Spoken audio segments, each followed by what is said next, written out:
kamu mau beli barang saya? Iya. Saya tidak boleh bertanya uang yang untuk beli barang saya ini kira-kira uang haram apa uang halal.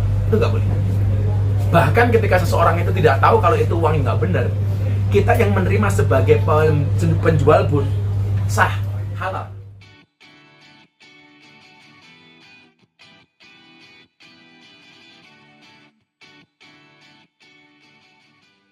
Jadi kebetulan karena saya di Jakarta, saya kemarin janji sama beberapa teman media untuk mengklarifikasi yang hari ini rame soal dugaan saya menerima dana dari seseorang. Nah, kebetulan mereka berdua ini mendampingi saya dan kemudian juga mau waktu itu ketika saya lelang belangkon itu yang ada di lokasi. Jadi posisinya mau minta di lokasi. Jadi perlu saya sampaikan adalah saat itu saya ada konser amal, ada saya, ada band padi dan lain-lain. Termasuk yang hadir waktu itu sahabat saya ini, Maung Hercules.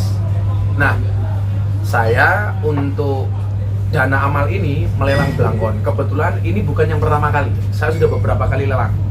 Salah satunya sebelum itu belangkon saya dibeli 200 juta untuk santri asuh di Jawa Timur sama seorang pengusaha. Semuanya kita kasih ke situ untuk santri asuh. Nah, waktu itu charity kembali ada yang nanya, ada lelang lagi nggak Gus? Oh ada, boleh, belangkon. Nah, karena belangkon pertama saya laku 200 juta, maka waktu itu saya membuat harga terendah untuk bisa mengikuti bid itu, harus ada yang berani nawar 200 juta. Setelah kita seleksi, ternyata ada dua orang yang nawar berani buka harga dasar 200 juta. Maka kemudian proses lelang itu terbuka dan live. Kemudian akhirnya yang paling tinggi waktu itu yang bersangkutan ini membeli belangkon saya senilai 900 juta. Dan uangnya langsung semuanya untuk charity.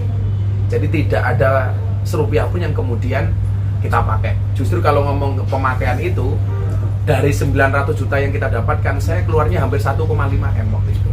Artinya saya tombok untuk charity itu. Sehingga kalau kemudian disangkakan saya menerima itu bagian dari TPPU, kok menurut saya berlebihan. Dalam fikih Islam, ketika seseorang itu membeli, tidak etis ketika saya tanya begini, contohnya, ini uangnya halal apa haram? Itu nggak boleh.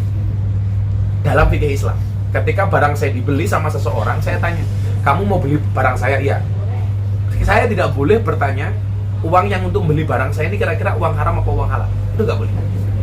Bahkan ketika seseorang itu tidak tahu kalau itu uang yang nggak benar, kita yang menerima sebagai penjual pun sah, halal, nggak ada masalah itu.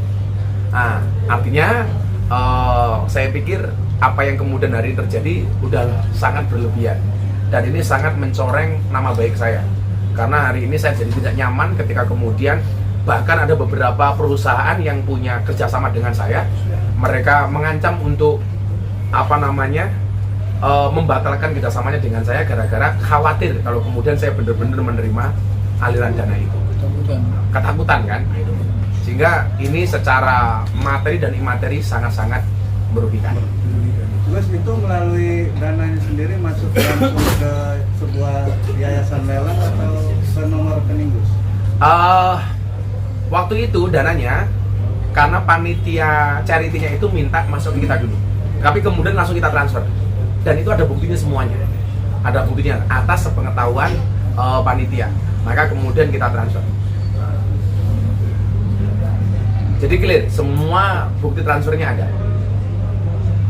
Baik Gus, mungkin mensewu, tapi jenengan kenal nggak sih sama Wahyu Enzo sendiri?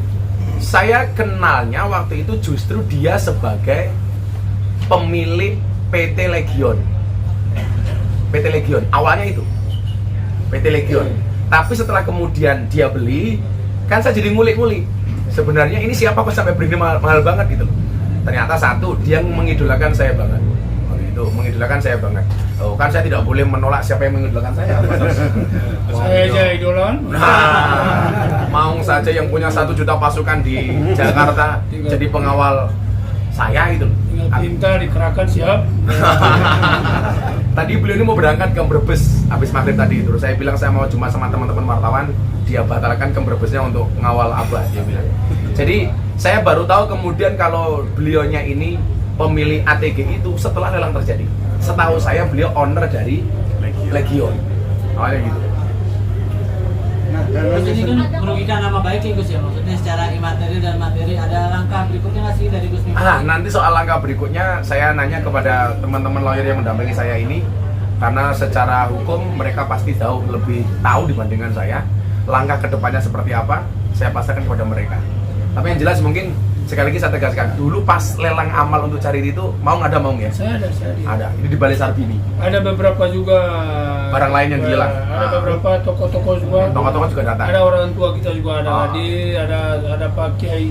Pakai saya juga hadir. Waktu itu juga ada orang yang secara live minta disahadatkan bahkan. Ketika saya lagi di depan, mereka buat tulisan, Gus minta tolong saya disahadatkan. Anak Bali waktu itu. Ya. Jadi prosesnya panjang. Gus berencana untuk lapor balik nggak sih Gus? Itu nanti urusan lawyer. Karena narasumber yang kemarin menyebutkan nama Gus Miftah juga menyebutkan nama secara lengkap gitu Gus. Nah, secara inisial gitu. Yang saya sesalkan adalah bahkan tersangka sekalipun sudah ditetapkan sebagai tersangka itu masih nyebut nama inisial. Lah ini belum apa-apa lu sudah langsung menyebut nama terang gitu. Kalau seandainya mungkin dia mengatakan GM, itu kan masih multi tafsir. Gus Miftah apa Germo kan kita nggak tahu.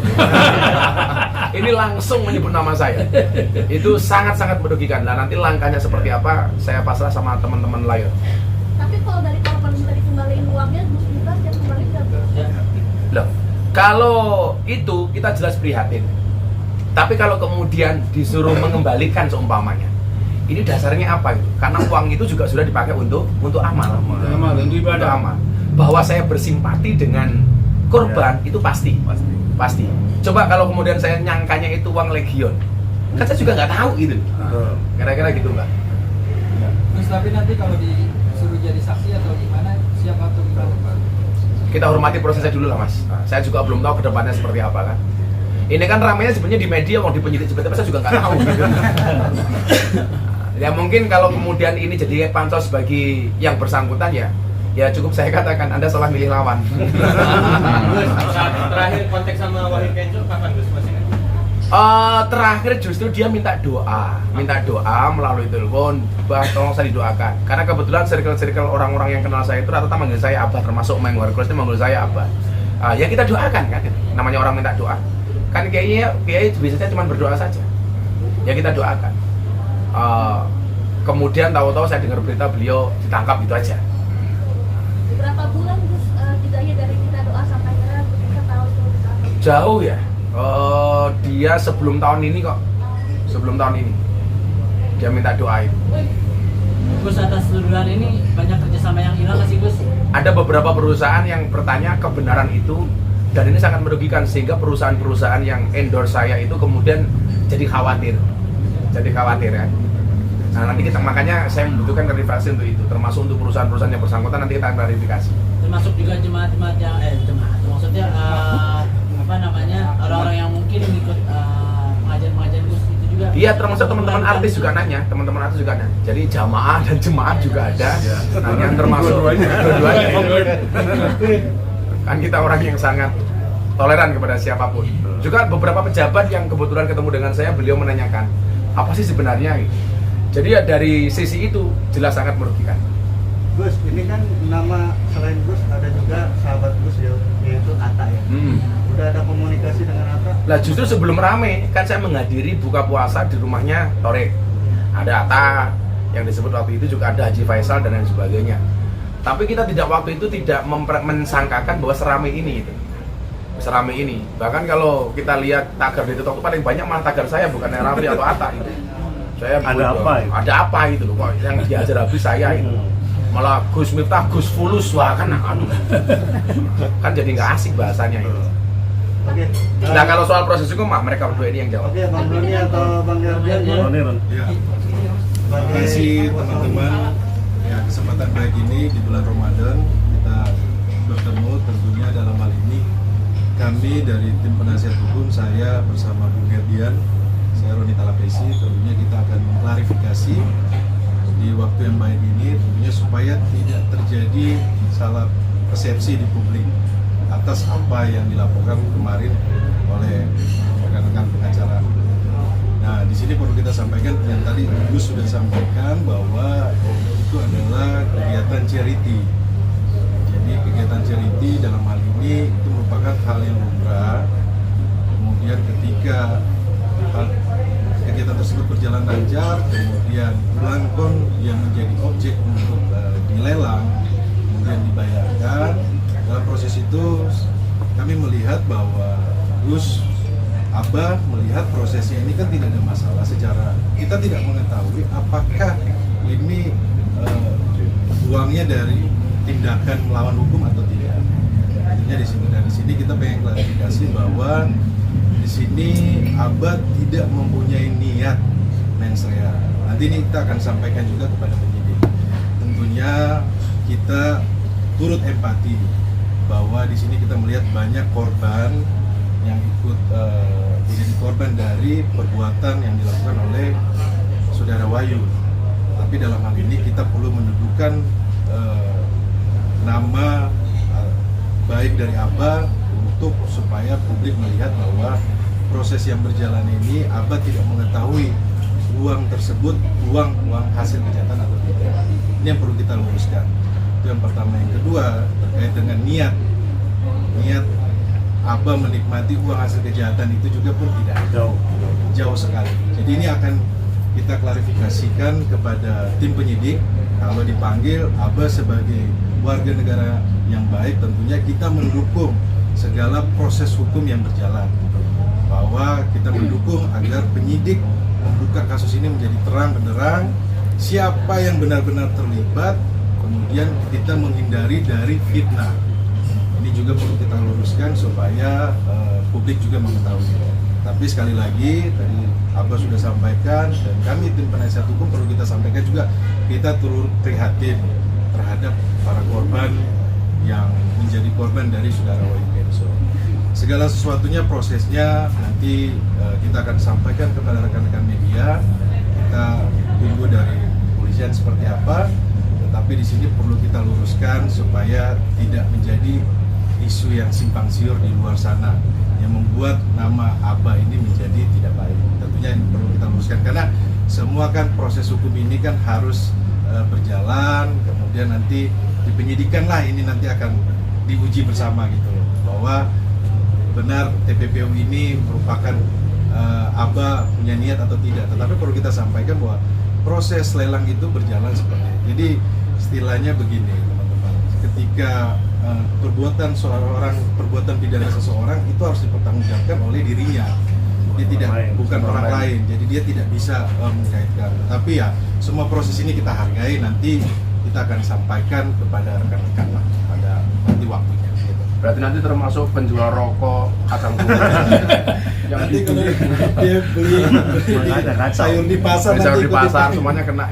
Nah ini yang perlu kita luruskan supaya jangan menjadi simpang siur di publik. Bang, ini masuk pasal pencemaran nama baik ya karena ada juga. Gini, yang jelas memang yang disampaikan oleh rekan sebelah MZA menurut saya sudah offside. Karena kenapa? Dia dengan terang benderang, dengan sangat yakin sekali menyatakan bahwa klien saya melakukan sesuatu, menikmati sesuatu. Nah ini yang harus diklarifikasi balik oleh beliaunya. Dia tahu dari mana? Apakah ini cuma fitnah? Ada maksud apa? Nah itu yang harus diklarifikasi. Makanya di sini kami tim kuasa hukum menegaskan dan mensomasi rekan MZA untuk tidak lagi menggunakan kalimat atau dengan kata-kata yang menyudutkan klien kami.